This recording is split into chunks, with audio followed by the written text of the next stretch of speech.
Aho. Today I'm going to share with you guys a message that I've been meaning to speak into in regards to religion versus spirituality. And before you guys, shut down, it really ties in to everything that's going on today. And this message got downloaded because of the previous, message I spoke into regarding that lady, Jessie Saboter, and what she, her association to white magic and spells and all that stuff. And so that just kind of led me to this message that I'm going to be sharing with you guys today. And it also ties into my journey and why I chose the spiritual path. And then again, tying it back into what's going on today. And so this isn't, before I begin, to tell anyone, what to do, what faith to follow, who's right, who's wrong. It has nothing to do with that. So please listen with an open heart and receive the message rather than get caught up in this is about religion or spirituality. It's not about that. It's about the message and why, again, I chose to pretty much walk a different way because I grew up Catholic. And most of my family, well, all of my family is still following that faith, that religion, with the exception of myself. And so, for me, it was at a probably my late 20s, maybe mid to late 20s, where I unknowingly began this path that I'm now on. Single mom and raising my girls, I had to pretty much work really hard at making ends meet. And so I know it was divinely guided, and Spirit is the one who led me down this path even back then. And so I had, I'm trying not to make this too long because the main point is, again, what's going on today and how it ties in. So, just to shorten my story, I started on this path through a massage class that I took to make ends meet, and then through there, I ended up attending my first sweat lodge. In that sweat lodge is where I found the most healing, the deepest healing and purification and connection to myself and to God. And the reason for me, that I had that amazing connection that way was because there wasn't anyone reading a scripture or telling me what to follow or what to think or how to have a relationship with God. And so it allowed for me to really be open to listening and feeling and receiving the Lord's word in that space, in that inipi. And from that moment, I just had this drive to continue learning and following a spiritual path.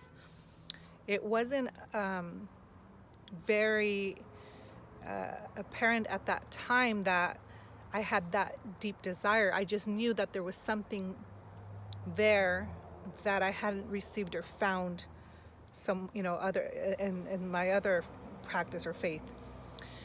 And again, it's not to put down any religion, anybody's faith, anything like that. But I always knew for myself that the Catholic ways didn't completely resonate with me, didn't align with the things that I would question or wonder about. And being that I've always pretty much been introverted, I didn't really ask much questions. But also, I really wasn't allowed to ask anything that questioned, religion, because that would be offensive or not well received.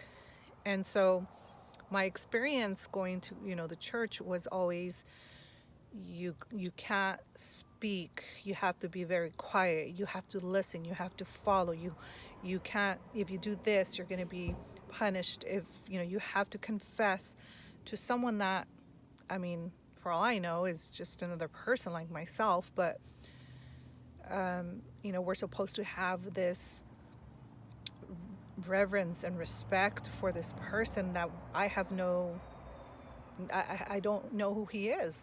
I don't, how can I have this confidence of speaking my sins to someone that I just, I don't know what path he walks. He wears the robe, but does he walk what he speaks? And so all these things I would think early on, but again, I couldn't ask stuff.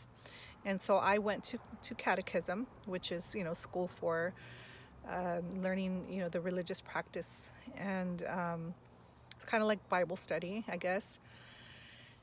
And even there, the nuns, for me, I was always like afraid of the nuns. And it just never sat well with me that someone that's supposed to be so close to God and be, you know, a representative of the Lord, that I would feel uncomfortable or afraid of them, or, I would get punished, or, it just didn't feel that the connection to Creator was always that of, if you don't listen or follow these rules, there's going to be consequences.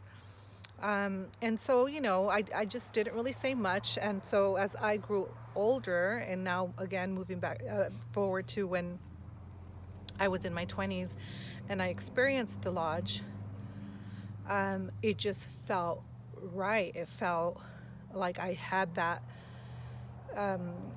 deep connection that I hadn't felt, and within myself and with Creator. And I really received some deep healing from it. And so in the spiritual path, you learn to connect to all. You learn to respect all your relations and to honor earth and to honor, all the creatures, the four-legged, the two-winged. And for me, that's where it really resonated, that it was all inclusive. And, with religion, it was like, you have to follow this or you're not, you're not following God. If you listen to a different religion, then you're listening to, I don't even want to say the word, but, the evil, basically. And it was always so much judgment. It was almost always, right and wrong. And it was never about, loving all. And so as I continued my path, my spiritual relationship just strengthened with all creation. And slowly then I started realizing and learning about the things that I was intuitively picking up within the religion, not just Catholicism, but just others, because again, there's a lot of judgment and separation and, just stuff that does not feel of God to me when it comes to religion. And so when I became a little bit older, hence, maybe a few years back now, things started coming into my awareness because my intuition really grew and developed. It strengthened as my healing happened, and as I really honed my gifts, energetically, working with my energy, working with the land, with all that is. Then my own gifts really just flourished. And then I started really understanding why things didn't resonate and didn't align and didn't feel right. And it's because now, fast forward to the present, it's because of everything that we are now seeing. And it's very sad and unfortunate that has been hiding in plain sight for many years with the trafficking, with the the rituals and everything that's been taking place within the religious community. And again, it's not everybody that is in practicing Catholicism or Christianity. I'm not saying that, because there's so many people that have no idea their heart is in the right place, and they have been fooled, just like I was for many, many years. And not every church is practicing, uh, rituals. I have to be careful on what words I use. I don't want to be taken down, but you know, the stuff that has been going on has been horrific. And if you've been aware and following what's going on, then you're aware of what's been happening at the Vatican, that there's actually underground where they found a bunch of skulls, a bunch of skulls. So there's a lot of pedophilia, a bunch of just horrific stuff that you can't even imagine. And so my awareness became so much that I couldn't see it the same anymore. And now this is what we are up against. And it's not just there. It's really, as I said before, because I don't want it to be taken, this message to be taken as this is the only place it's at. I'm not saying that. It goes far. This web is connected to many different places, people, stuff like that. And this is why it's so important. So this is just one little speck, I guess one link or part of the web that connects to all the stuff that is being uncovered right now. But it's important to speak about this. And also because of the last message that really was like, oh, wait a minute. There's so much confusion happening now. There's so much division happening now. And it is truly about evil and, love fighting each other to win this battle.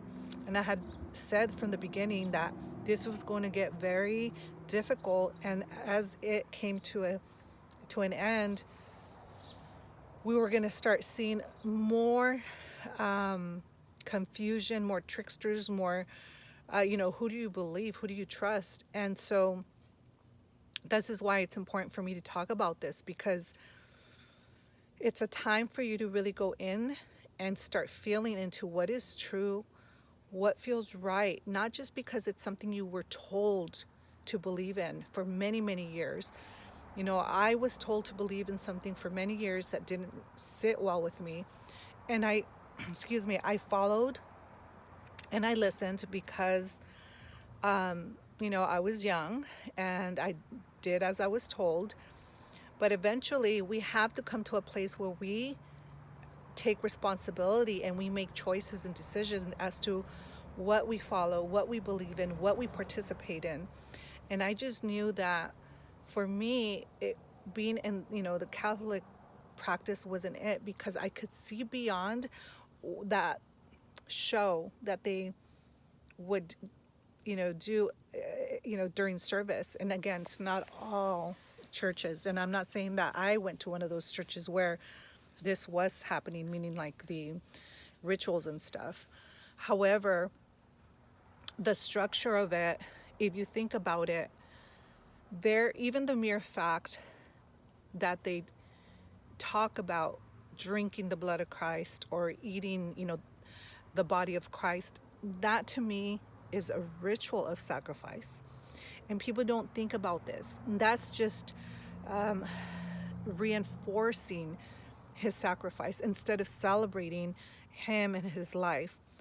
I question everything. And so for me, it's like, well, why are we celebrating that they sacrificed him? Like, he didn't choose to be sacrificed. He didn't choose to die for us. They killed him, basically. They murdered him. So why are we practicing a religion that is celebrating this?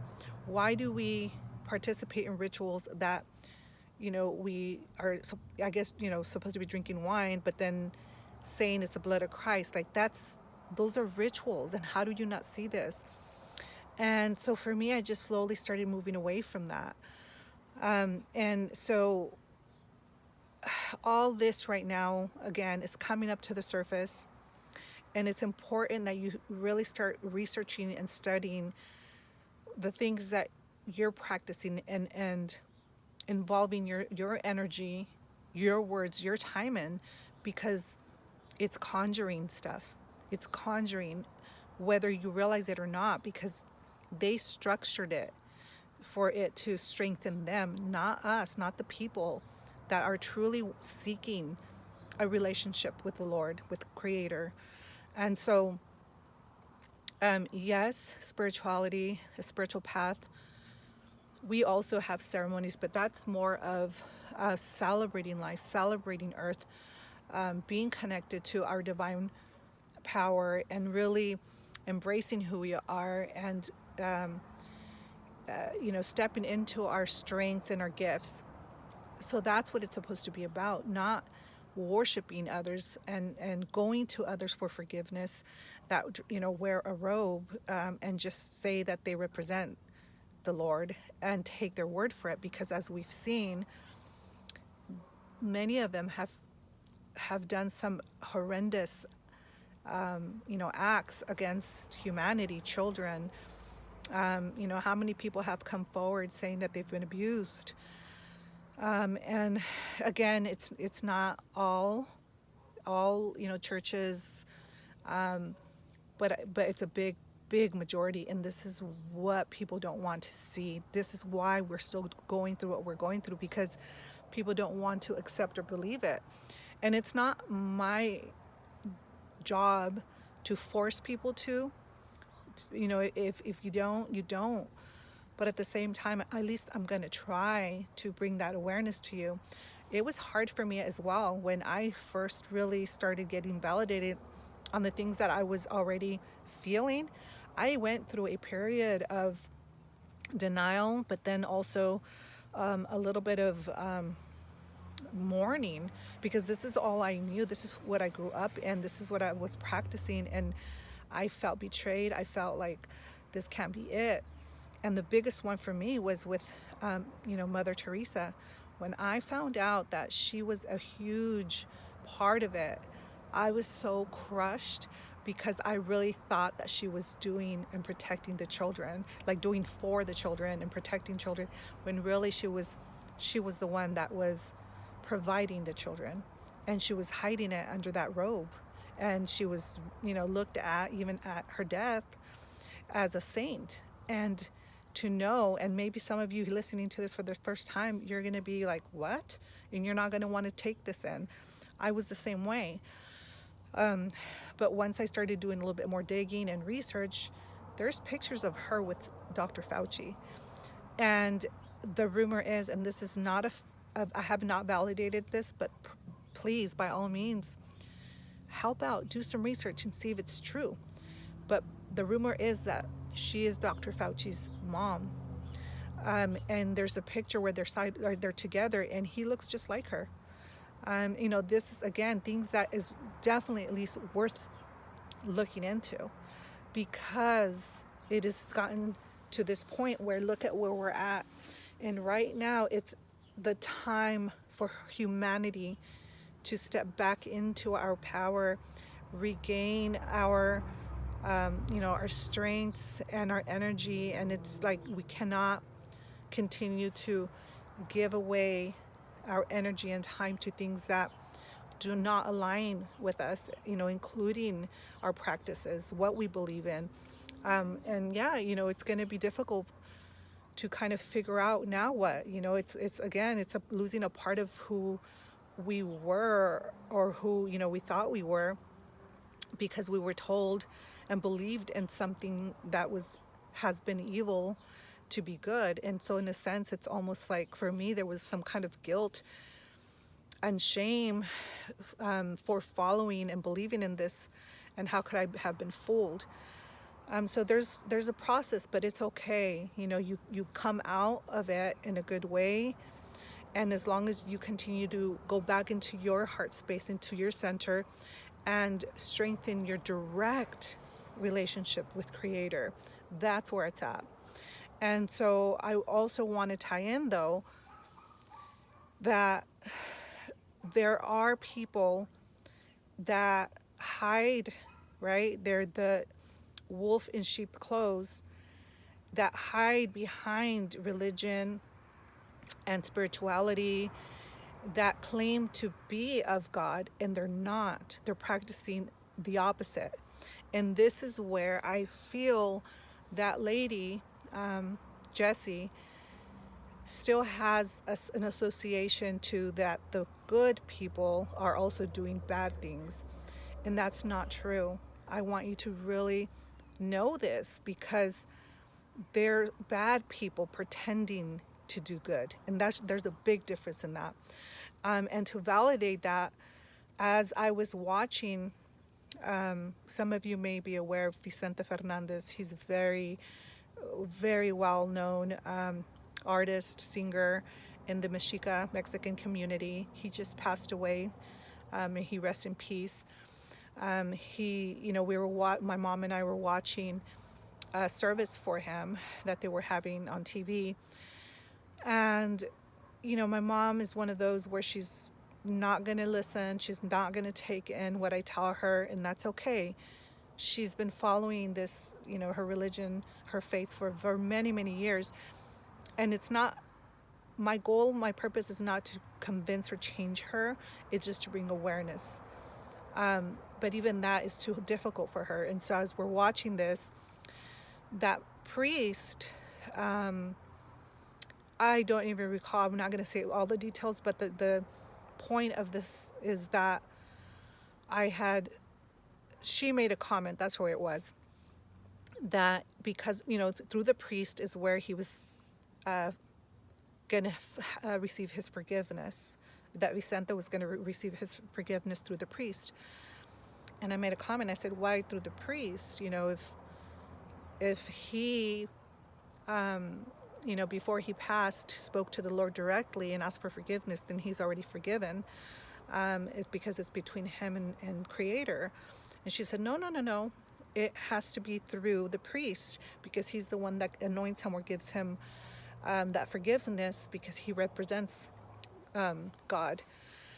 And I said, well, yeah, but anybody can say that. I said, I can say I represent God, and so then I can forgive you too.